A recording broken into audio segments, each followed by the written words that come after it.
Hola, soy Sergio y estás en el segundo vídeo teórico sobre termoquímica. En él daremos una explicación del concepto de energía, centrándonos en los intercambios energéticos principales que se dan en la termoquímica, que es en forma de trabajo y en forma de calor. Veremos detalladamente de dónde nacen las fórmulas referentes al trabajo y la calor que luego aplicaremos en los siguientes vídeos prácticos. Seguidamente veremos la relación entre calor y trabajo, que se denomina energía interna, para luego acabar explicando la primera ley de la termodinámica y empezar a introducirla en aquellas reacciones químicas donde el volumen permanece constante, es decir, isocoro, dejando para el próximo vídeo teórico el otro caso en el cual es la presión la que permanece constante, es decir, en el caso isobárico. Muy bien, pues empecemos dando una definición de energía. La energía es la capacidad de un cuerpo o de un sistema para producir trabajo o transferir calor. Es decir, el trabajo y la calor son dos mecanismos de transferencia de energía. El trabajo podemos definirlo como un tipo de transferencia de energía basado en el empleo de la fuerza. Concretamente, para este tema veremos específicamente el trabajo de expansión-compresión asociado a los cambios de volumen en un sistema. Por otra parte, la calor es la energía térmica que se transfiere de forma natural entre dos cuerpos a diferente temperatura con el fin de lograr un equilibrio térmico, es decir, con el fin de igualar las temperaturas. Muy bien, veamos detalladamente el concepto de trabajo en termoquímica. Hemos dicho que el tipo de trabajo que nos interesa en este tema es aquel referente a la expansión o compresión de un sistema. Imagina que tenemos un sistema determinado que sufre un cambio de volumen. Luego tenemos un volumen inicial y un volumen final. Hablamos de un trabajo de expansión si ocurre que el volumen final es mayor que el inicial. Por otra parte, si resulta ser al contrario, es decir, el volumen final es menor que el inicial, hablamos de un trabajo de compresión. Bien, vamos a empezar a explicar las fórmulas mediante un ejemplo práctico de trabajo de expansión. Supongamos que tenemos un sistema, lo tenemos aquí abajo, formado por un recipiente donde tenemos un gas dentro y está tapado con un émbolo móvil. Tenemos aquí el sistema con un volumen determinado, este de aquí, y mediante un trabajo, una transferencia de energía en forma de trabajo, hay un trabajo de expansión y tenemos un volumen final que es mayor que el inicial. Por lo tanto, estamos ante un trabajo de expansión. El trabajo, este trabajo de aquí, será aquel que el sistema ha debido realizar contra la presión exterior. Para que el sistema, para que el émbolo suba, ha debido superar esta presión exterior con tal de aumentar el volumen. Por lo tanto, el sistema ha debido realizar contra la presión exterior una fuerza superándola y así logrando una expansión. Matemáticamente, este trabajo se puede calcular con la expresión siguiente. Tenemos aquí abajo, tenemos W es igual a la fuerza exterior por el desplazamiento que ha habido. Esta fuerza de aquí es la requerida para superar la presión, como hemos dicho, ya que si no supera la presión no habrá ninguna expansión. Pero la presión, a su vez, es mayor o menor según la superficie en la que actúa. Así pues, la fuerza irá en relación a la presión exterior y a la fuerza donde la presión esté actuando. Podemos definir la fuerza matemáticamente de esta manera. Fuerza es igual a la presión exterior por la superficie donde ésta esté actuando. Y esta es la fuerza que el trabajo debe superar para lograr el trabajo de expansión. Si subimos aquí otra vez, vemos que la superficie donde actúa dicha presión resulta ser la misma superficie del émbolo. Por otra parte, dado que es un trabajo de expansión, la fuerza la realiza el sistema contra la presión exterior. Es decir, la fuerza la realiza el sistema contra el entorno. Y cabe decir, y esto mismo lo expondremos más adelante, por una cuestión de nomenclatura, decimos que en este caso la fuerza es negativa. Esto sí, repito, dado que es el sistema quien ejerce el trabajo sobre el entorno. Si fuera al revés, diríamos que es positiva. Visto que el trabajo es fuerza por desplazamiento y vemos que la fuerza a su vez equivale a la presión por la superficie, podemos sustituir esta fuerza en nuestra fórmula del trabajo, quedando la fórmula de esta manera. Trabajo es igual a menos la presión por la superficie por el desplazamiento. Recuerda que el símbolo menos es debido a que es el sistema quien ejerce la fuerza sobre el entorno. Y esto es simplemente una cuestión de nomenclatura. Debemos recordar que la presión se mide en pascales o atmósferas. La superficie se mide en metros cuadrados y el desplazamiento en metros. Fijaos que en mi fórmula tenemos metros cuadrados multiplicado por desplazamiento, que se mide en metros. Por lo tanto, tenemos aquí una unidad de volumen. Matemáticamente esto se explicaría de la siguiente manera.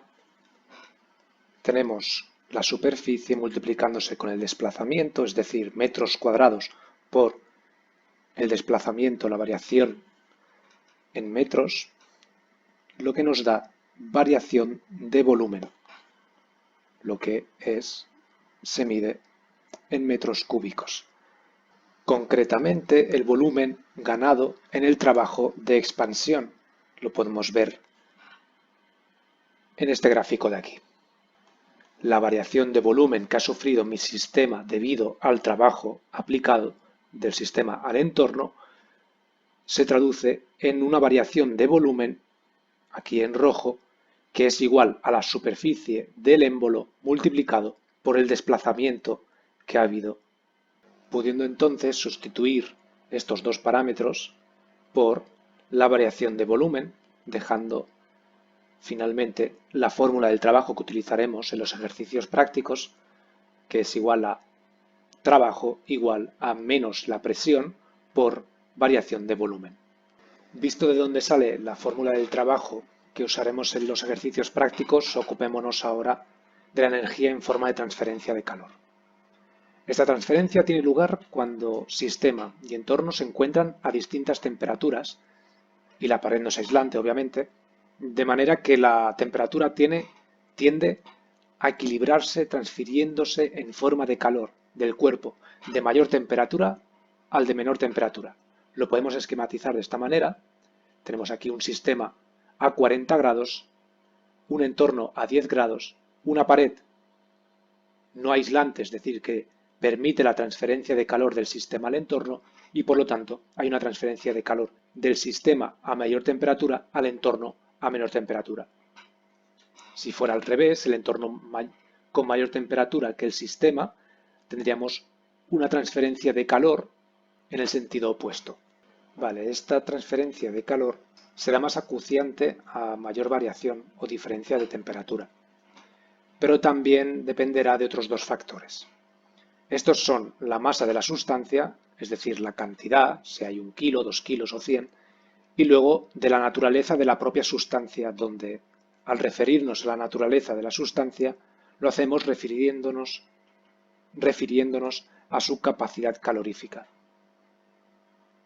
La calor transferida se expresa en julios, aunque también recuerda que podemos encontrarla en algunos ejercicios en calorías. En ese caso tendremos que tener en cuenta que 4,184 julios equivalen a una caloría. La calor específica se simboliza con una C. ¿Qué significa esto de la capacidad calorífica? Pues la definimos de la siguiente manera. La capacidad calorífica específica de una sustancia es la energía calorífica necesaria para aumentar 1 grado la temperatura de 1 kilogramo de dicha sustancia a una presión de una atmósfera, o lo que es lo mismo a 101.300 pascales, o lo que es lo mismo a 1013 hectopascales. La calor específica toma las unidades de julios partido kelvins por kilogramos.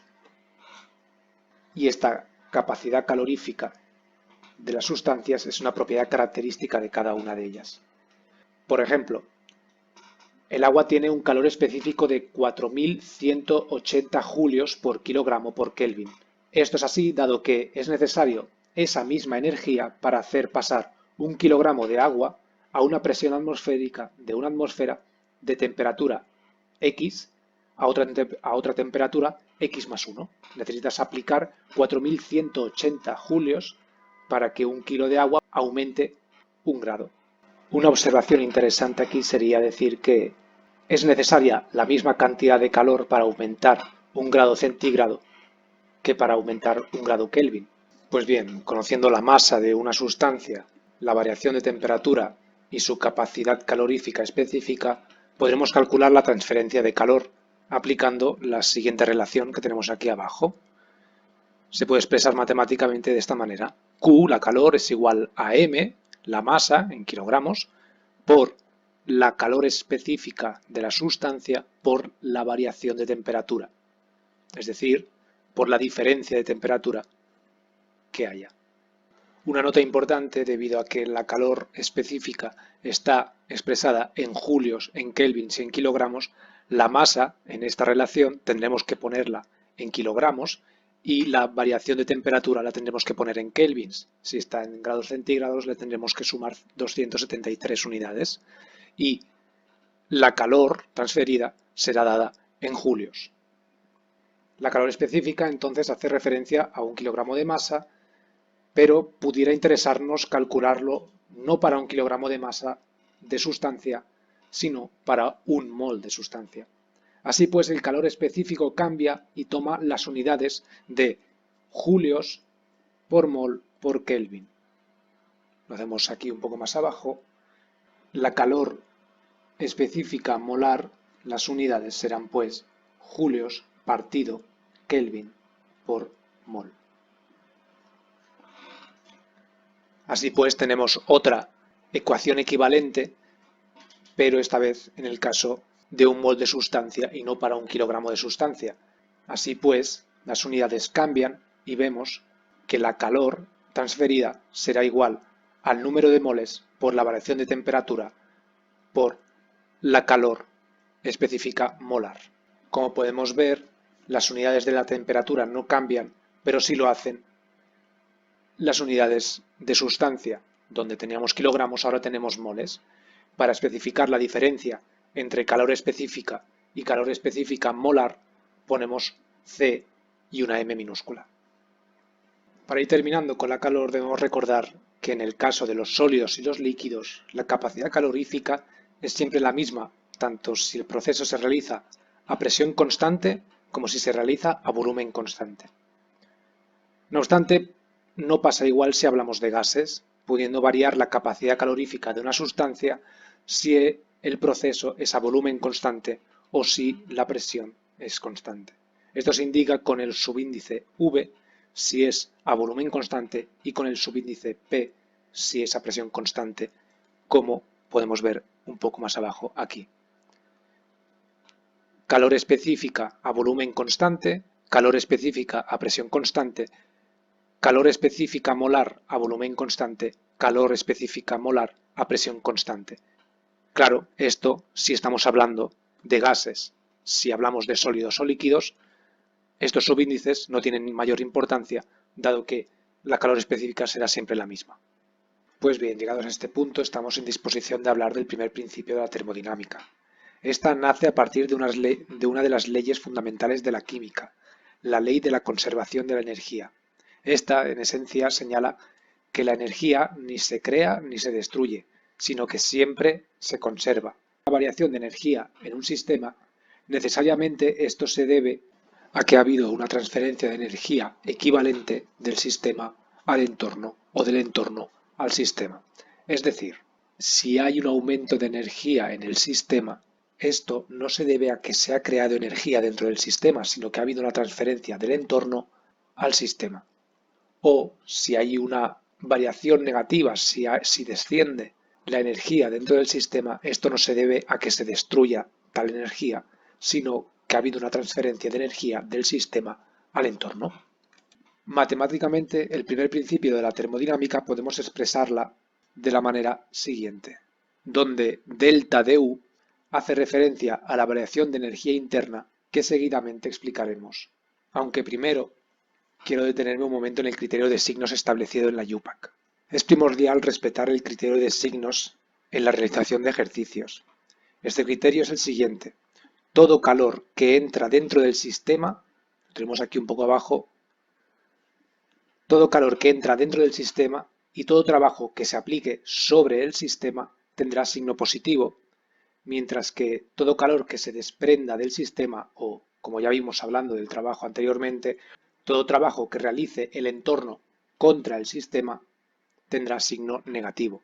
Podemos ver aquí que la calor que entra dentro del sistema desde el entorno o todo trabajo que el entorno aplique sobre el sistema tendrá signo positivo y por el contrario la calor que salga del sistema al entorno tendrá signo negativo o todo trabajo que realice el sistema sobre o contra el entorno tendrá signo también negativo. Bien, dicho esto, veamos qué es la energía interna de un sistema. La energía interna de un sistema, que se simboliza con una U mayúscula, es la energía asociada a la estructura interna de un sistema. Es la suma de todas las energías contenidas en el mismo, energías cinéticas de las partículas, es decir, de los núcleos, átomos, moléculas, las energías cuando éstas pueden estar vibrando, rotando, efectuando movimientos de traslación, también es la energía potencial, esencialmente las energías potenciales eléctricas, debidas a las atracciones del núcleo y electrón, o las de repulsión núcleo-núcleo, o repulsión electrón-electrón, etc. Como nos podemos imaginar, es un valor de una complejidad abrumadora. Tanto es así que literalmente resulta inconmensurable, es decir, no se puede medir. Pero lo que sí podemos medir es la variación de energía interna, es decir, delta de U. Esto es gracias a que resulta ser una función de estado y responde a la ecuación siguiente que tenemos aquí abajo. Delta de U, variación de energía interna, es igual a la energía final menos la energía inicial. Esto, llevado a las reacciones químicas, la variación de energía interna en una reacción química, supone que la energía interna inicial es la energía interna de los reactivos y la energía interna final la de los productos. Además, según el primer principio de la termodinámica, como ya hemos visto antes, esta diferencia equivale también a la suma del trabajo y el calor. Podemos verlo, la expresión matemática sería esta de aquí. En el tema de termoquímica, concretamente, aplicaremos el primer principio de la termodinámica en las reacciones químicas cuando se dan a volumen constante y también cuando se den a presión constante. Cuando se dan a presión constante, introduciremos un concepto nuevo, que es el de la entalpía, muy importante en este tema. Pero por el momento y para finalizar el vídeo veamos el primer caso, la transferencia de energía a volumen constante, que es más simple y el vídeo ya está quedando un poco largo. Hablamos de transferencia de energía a volumen constante cuando el intercambio de energía se da entre sustancias sólidas o líquidas, sin desprendimiento de gases. También esta transferencia de energía, si intervienen gases, se puede dar siempre y cuando el recipiente, el sistema, sea cerrado, es decir, donde no haya ningún intercambio de materia con el entorno y la pared sea rígida. Tanto si las sustancias son sólidas o líquidas o si ocurre en un recipiente cerrado y rígido, hablaremos de volumen constante. Esto se puede dar, por ejemplo, en un calorímetro o, por ejemplo, en una olla a presión. Entonces, si partimos ya de la vista ecuación del primer principio de la termodinámica, esta de aquí, y tenemos presente también la expresión del trabajo, esta de aquí, podemos fijarnos de que podemos sustituir la expresión del trabajo en la expresión de la energía interna, quedando entonces que la variación de energía interna es igual al calor menos la presión por el volumen, por la variación de volumen. Recuerda que estamos hablando de que el volumen es constante. Esto implica que no hay ninguna variación de volumen, o lo que es lo mismo, que la variación de volumen es cero. Por lo tanto, si nos fijamos, podemos decir que este valor de aquí es igual a 0. En ese caso me va a dar igual cuál es la presión, porque la presión multiplicada por 0 se me va a anular. Y finalmente tendremos esta expresión de aquí, que nos está diciendo que la variación, bajamos un poquito, perdón, que la variación de energía interna es igual al calor. Recuerda que esto solo ocurre cuando el volumen es constante. Cuando el volumen es constante y ocurre que toda variación de energía es en forma de calor, esto se indica con un subíndice V que tenemos aquí expresado. Pues bien, hasta aquí el vídeo. Para acabar, aquí os dejo a modo de síntesis un pequeño formulario de todo lo que hemos estado viendo.